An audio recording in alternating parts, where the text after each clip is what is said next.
Hello बच्चा लोग, मैं हूँ रुचिका मैम।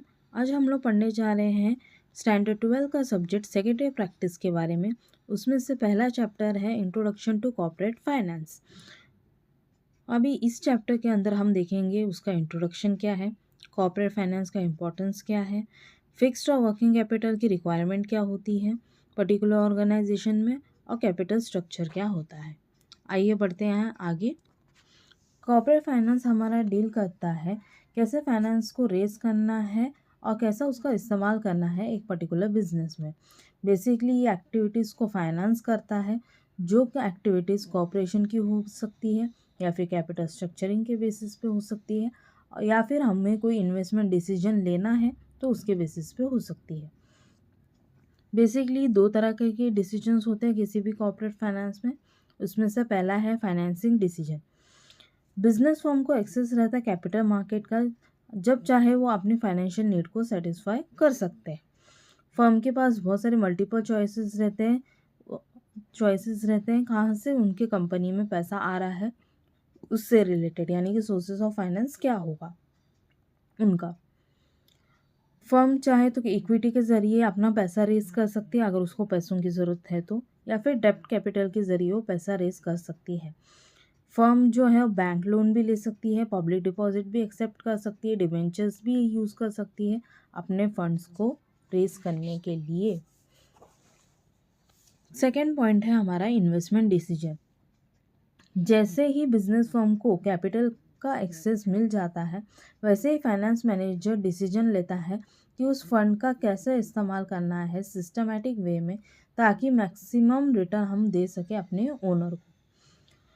इसके लिए दो चीज़ें एक चीज़ कंसिडर की जाती है, दो नहीं सॉरी, वो है cost of capital. Cost of capital में सिंपल मतलब मैं बता देती हूँ। हम इन्वेस्टर अगर किसी कंपनी में इन्वेस्ट कर रहे हैं तो हमको इंटरेस्ट मिलेगा या फिर डिविडेंड मिलेगा, वो हमारे लिए होगा सोर्स ऑफ इनकम। लेकिन कंपनी के पॉइंट ऑफ व्यू से वो होगा कॉस्ट ऑफ कैपिटल, क्योंकि वो कंपनी के लिए खर्चा होता है, एक्सपेंस होता है, इसलिए। आइए आगे बढ़ते हैं हम इम्पोर्टेंस ऑफ कॉर्पोरेट फाइनेंस में। फर्स्ट पॉइंट है helps in decision making. Business enterprises में जो भी डिसीजन लिया जाता है, भले वो कितना भी इम्पोर्टेंट डिसीजन हो, वो जितना फंड अवेलेबल रहेगा उसके बेसिस पर डिसीजन लिया जाएगा। बिना फाइनेंस के कोई भी फंक्शन हम कैरी आउट नहीं कर सकते हैं एक पर्टिकुलर ऑर्गेनाइजेशन में। जो भी डिसीजन बिजनेस में होगा, ये दिमाग में रख के लेना होगा कि भाई ये आगे जाके कंपनी के प्रॉफिटेबिलिटी को अफेक्ट करेगा। कंपनी के पास बहुत सारे सोर्सेस रहेंगे जिस सोर्सेस के ज़रिए उनको पैसा मिलेगा, लेकिन उनको उसमें से बेस्ट चॉइस करना है डिपेंडिंग अपॉन दी प्रॉफिटेबिलिटी। कोई भी प्रोजेक्ट के लिए बिजनेस ऑर्गेनाइजेशन तभी ग्रीन सिग्नल देगा जब उसे लगेगा कि हाँ मुझे फ़ायदा होगा यहाँ से आगे जाके in the way of finance. तो कॉर्पोरेट फाइनेंस का रोल यहाँ पे इम्पोर्टेंट हो जाता है डिसीजन मेकिंग प्रोसेस में। फिर आता है second point, helps in raising capital for a project. जब भी बिजनेस फर्म को कोई नया वेंचर स्टार्ट करना होगा तो उसको कैपिटल को रेज करना पड़ेगा, लेकिन बिजनेस फर्म क्या करेंगे, अलग अलग सोर्सेज के ज़रिए कैपिटल रेज करेंगे। जो वो सोर्सेज हो सकते हैं शायद शेयर्स, डिबेंचर्स, बॉन्ड, या फिर बैंक से लोन भी वो ले सकते हैं। थर्ड पॉइंट है हमारा helps in research and development. सबसे ज़्यादा पैसा कंपनी अगर किसी डिपार्टमेंट में खर्चा करती है तो वो डिपार्टमेंट होता है रिसर्च एंड डेवलपमेंट डिपार्टमेंट, क्योंकि आगे बिजनेस को अगर ग्रोथ देनी है या फिर एक्सपांड करना है तो रिसर्च एंड डेवलपमेंट सबसे ज़्यादा इम्पॉर्टेंट वर्क कहलाता है, क्योंकि वहाँ पे डिटेल टेक्निकल वर्क किए जाते हैं कोई भी प्रोजेक्ट के एग्जीक्यूशन करने से पहले या फिर एग्जीक्यूट करते वक्त। रिसर्च एंड डेवलपमेंट काफ़ी ज़्यादा लेंदी प्रोसेस होता है, तो जब तक पूरा रिसर्च वर्क चल रहा है तब तक कंपनी को फंड्स उसके लिए अवेलेबल करते रहना पड़ेगा। नेक्स्ट पॉइंट है हमारा helps in smooth running of business firm. Corporate finance के ज़रिए कोई भी बिजनेस फर्म स्मूथली फ्लो कर सकता है अगर हम हमारे एम्प्लॉयज़ को टाइम टू टाइम सैलरी दे रहे हैं, हमारे लोन्स क्लियर कर रहे हैं, रॉ मटेरियल परचेस करें, जैसे ज़रूरत पड़ रही है उस हिसाब से। सेल्स का प्रमोशन कर रहे हैं अगर एग्जिस्टिंग प्रोडक्ट है तो। ये सारी चीज़ें अगर हम अच्छे से कैरी आउट करेंगे तो हमारा बिजनेस फर्म अच्छे से चलेगा भी, या फिर न्यू प्रोडक्ट भी अगर हम लॉन्च कर रहे हैं तो प्रोडक्ट भी अच्छे से चलेगा। नेक्स्ट है bring coordination between various activities. सारे डिपार्टमेंट जितने भी कंपनी में होते हैं एक दूसरे के ऊपर डिपेंड रहते हैं। सबसे ज़्यादा फाइनेंस डिपार्टमेंट पे डिपेंड रहते हैं। अगर कुछ भी गड़बड़ होती है फाइनेंस डिपार्टमेंट में तो लाइन से सारे डिपार्टमेंट फॉल आउट होंगे। कॉर्पोरेट फाइनेंस हमारा यहाँ पे सिग्निफिकेंट रोल प्ले करेगा कि हमको जितनी भी एक्टिविटीज़ हो रहे हैं ऑर्गेनाइजेशन में उसमें प्रॉपर कंट्रोल रहे और सबका कोऑर्डिनेशन बना रहे उस एक्टिविटी में। अगर प्रोडक्शन सफ़र कर रहा है, क्यों? क्योंकि फाइनेंस डिपार्टमेंट उसे एडिक्वेट फाइनेंस नहीं दे पाया रिसोर्सेज परचेज करने के लिए, या फिर रॉ मटेरियल परचेज करने के लिए, या फिर डे टू डे उनकी फाइनेंशियल रिक्वायरमेंट को सेटिस्फाई करने के लिए। अगर कुछ नहीं कर पा रहा है तो प्रोडक्शन डिपार्टमेंट पूरा सफ़र करेगा। लेकिन अगर finance department time to time उसे पैसा देगा तो ये सफरिंग्स नहीं होगी। नेक्स्ट है promotes expansion and diversification. Modern machines या फिर मॉडर्न टेक्निक्स ज़रूरी होते हैं एक्सपांशन और डाइवर्सिफिकेशन के लिए किसी भी बिजनेस फर्म के लिए। अगर कॉर्पोरेट फाइनेंस हमारा मनी प्रोवाइड करता है मॉडर्न मशीन्स और टेक्नोलॉजीज परचेज करने के लिए तो वो सबसे ज़्यादा बेहतर होगा। अभी पहले के टाइम पे हम देखने जाएंगे तो हम लोग सबसे ज़्यादा कीपैड वाले फ़ोन्स यूज़ किया करते थे। जैसे जैसे टेक्नोलॉजी आगे बढ़ती गई, कुछ न्यू कंपनीज़ ने न्यू टेक्नोलॉजी को अडॉप्ट किया तो उससे चलते आगे हम अभी स्क्रीन टच वाले फ़ोन्स यूज़ कर रहे हैं। तो फाइनेंस मैंडेटरी होता है अगर किसी भी बिजनेस फर्म को या फिर कंपनी को एक्सपांड करना है या फिर डाइवर्सिफाई करना है। मैनेजिंग रिस्क, कंपनी को बहुत सारे रिस्क को मैनेज करना पड़ता है। जैसे अगर सेल्स में सडन फॉल हो गया, कुछ लॉस हो गया कि नेचुरल कैलेमिटी की वजह से, लॉस अगर हो रहा है, स्ट्राइक पे चले गए तुम्हारे एम्प्लॉयज़ उसकी वजह से, तो इन सच अ सिचुएशन कंपनी को फाइनेंस की ज़रूरत पड़ेगी रिस्क को मैनेज करने के लिए। रिप्लेस ओल्ड असेट, असेट यानी कि तुम्हारे प्लांट और मशीनरी अगर ओल्ड और आउटडेटेड हो जाते हैं इतने सालों के इस्तेमाल से तो उनको न्यू असेट्स के साथ रिप्लेस कर देना चाहिए। तो फाइनेंस की ज़रूरत पड़ेगी न्यू असेट परचेज करने के लिए। Payment of dividend and interest, finance की ज़रूरत पड़ती है। मैंने आपको इन्वेस्टमेंट डिसीजन में भी बोला था कॉस्ट ऑफ कैपिटल का मतलब वही यहाँ पे हम कोरिलेट कर देंगे कि फाइनेंस की ज़रूरत पड़ेगी अगर मुझे मेरे शेयर होल्डर्स को डिविडेंड देना है या फिर इंटरेस्ट देना है किसी क्रेडिटर या बैंकर को। लास्ट पॉइंट है हमारा payment of taxes and fees. Company को टैक्स पे करना है जैसे कि इनकम टैक्स, जीएसटी। फीस अगर हम देनी रही तो रजिस्टर ऑफ कंपनीज को देंगे on various occasions.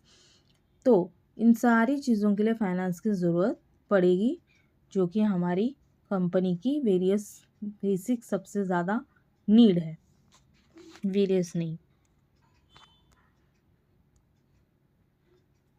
Capital requirement, अभी हम फिक्स कैपिटल के बारे में पढ़ेंगे। फिक्स कैपिटल एक ऐसा कैपिटल होता है जिसका इस्तेमाल करके हम फिक्स असेट बाय कर सकते हैं जो कि लंबे समय तक रहेगा बिजनेस में। फिक्स कैपिटल को यहाँ पे रेफर किया गया है ऐसे कैपिटल के साथ जो कि इन्वेस्ट किए जाते हैं फिक्स एसेट को एक्वायर करने के लिए।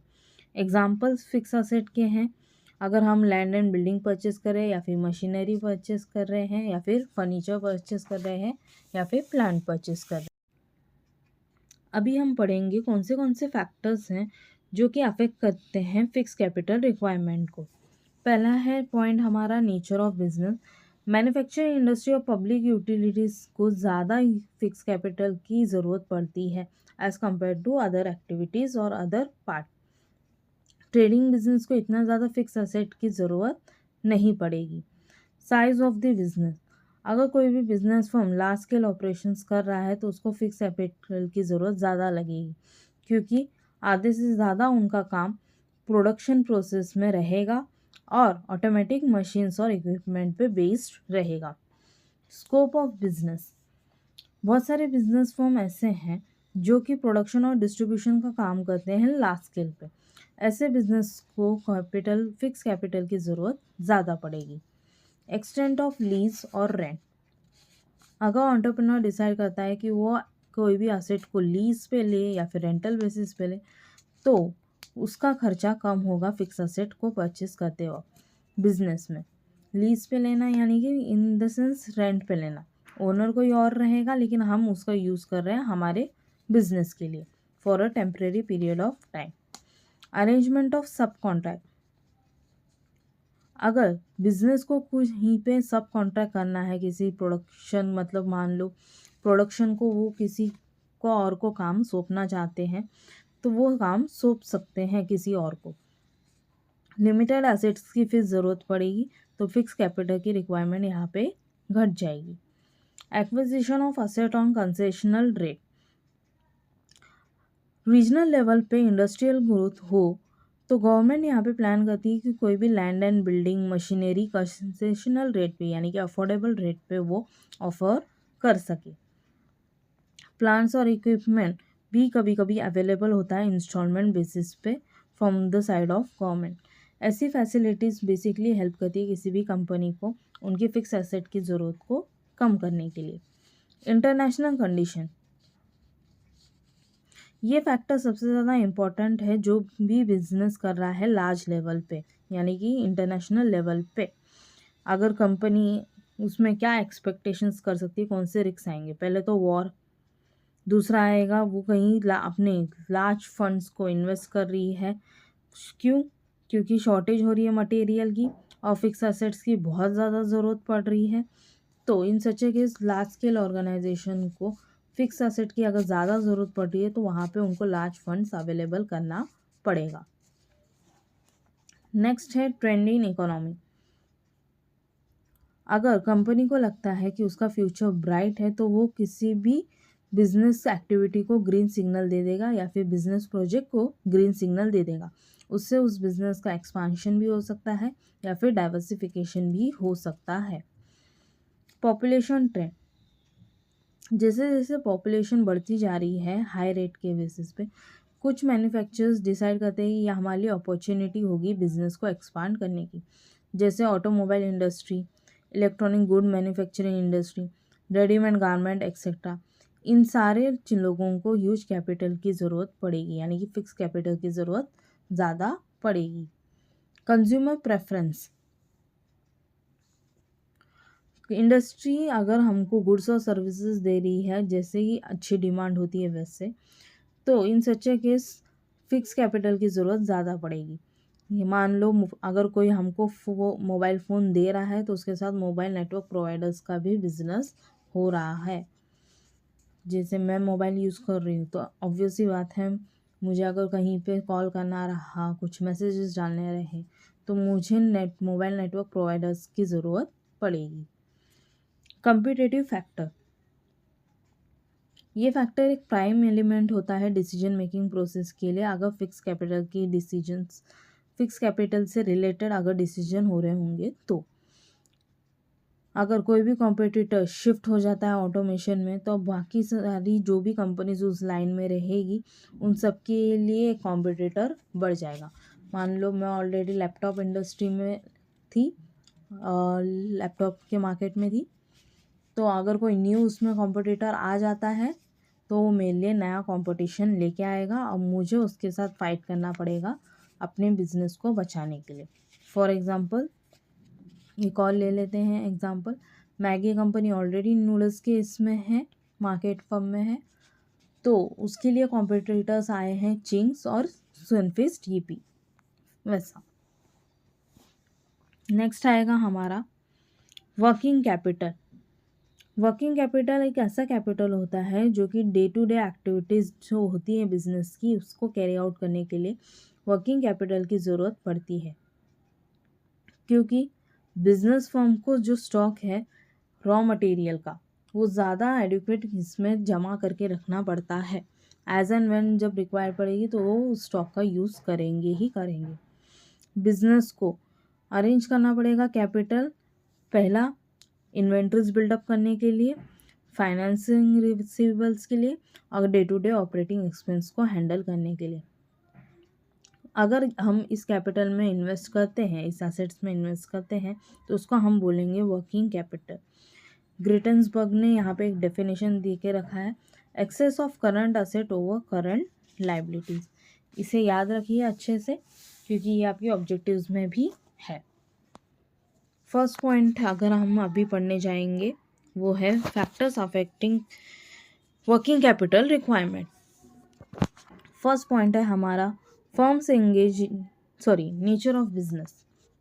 कोई भी फर्म अगर एंगेज है मैन्युफैक्चरिंग एसेंशियल प्रोडक्ट्स, यानी कि जो डेली कंजम्पशंस के लिए यहाँ पे ज़रूरत पड़ती है उन चीज़ों की, तो उस मामले में वर्किंग कैपिटल की ज़रूरत कम पड़ेगी, क्योंकि स्टॉक ख़त्म होता जाएगा, लोग परचेस करते जाएंगे, तो वर्किंग कैपिटल की ज़रूरत कम पड़ती है।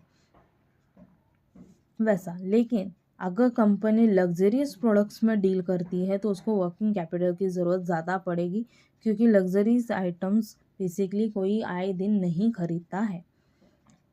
साइज ऑफ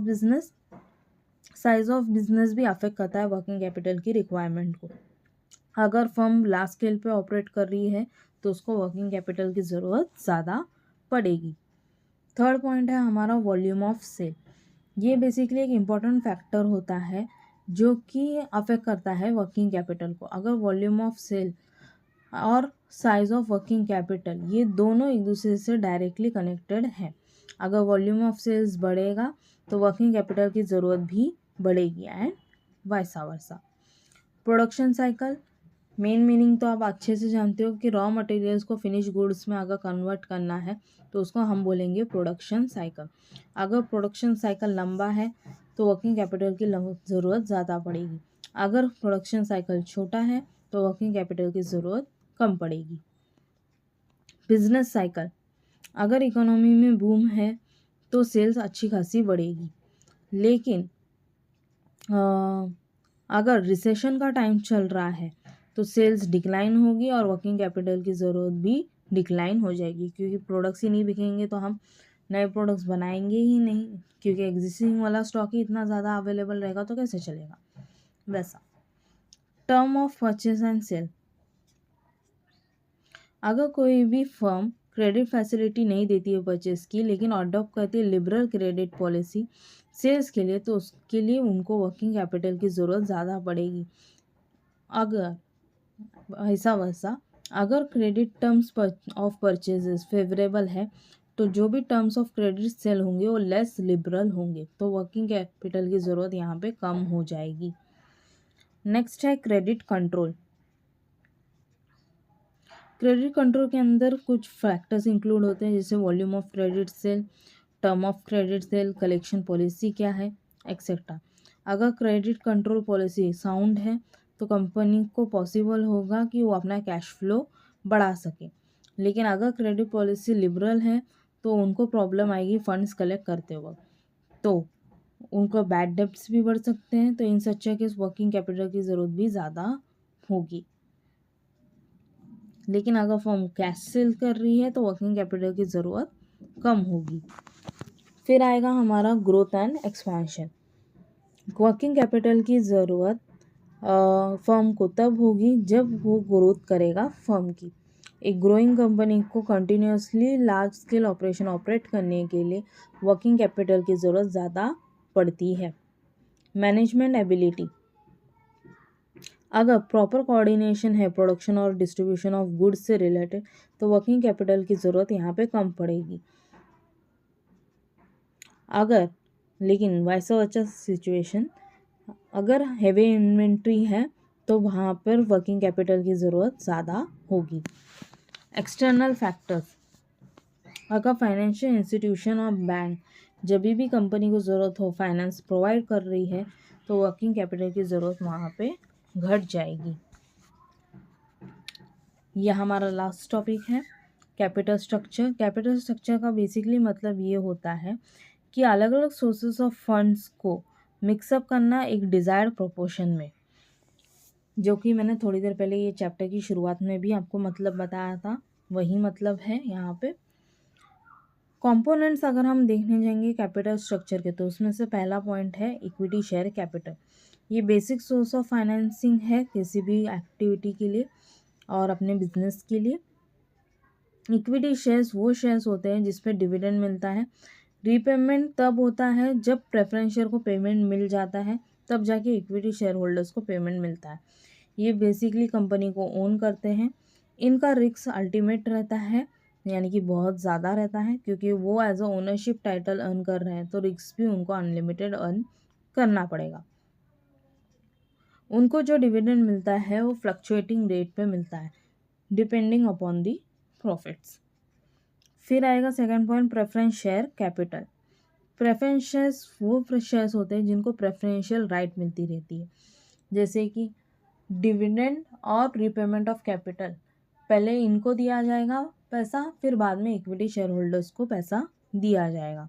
और इनको जो डिविडेंड मिलता है प्रेफरेंस शेयर होल्डर्स वालों को फिक्स रेट पे मिलता है। नेक्स्ट है रिटेन अर्निंग। ये basically internal source of financing होता है। उसको दूसरा नाम एक और है प्लगिंग बैक ऑफ प्रॉफिट, यानी प्रॉफिट के ज़रिए आया हुआ पैसा वापस से बिजनेस में डाल दिया। नेक्स्ट है हमारा बोरोड कैपिटल। कंपनी दो तरीके से पैसा बोरो करती है। पहला है हमारा डिबेंचर। ये बेसिकली एक तरीके का लोन होता है जो कि कंपनी रेस करती है और कंपनी इंटरेस्ट देती है एक एग्रीड रेट पे अपने इन्वेस्टर्स को। टर्म लोन ये बैंक और फाइनेंशियल इंस्टीट्यूशन प्रोवाइड करती है और इसका फिक्स रेट ऑफ इंटरेस्ट रहता है। अगर इसका इन डिटेल हमको पढ़ना है कैपिटल स्ट्रक्चर तो ग्रेजुएशन में इसके ऊपर सम्स भी है, ये मैं आपको एडवांस में बता दे रही हूँ। Thank you for watching. मैं हूँ रुचिका मैम। आपको शायद वीडियो पसंद आया होगा तो बेल आइकन को प्रेस करें और मेरे चैनल को सब्सक्राइब करें।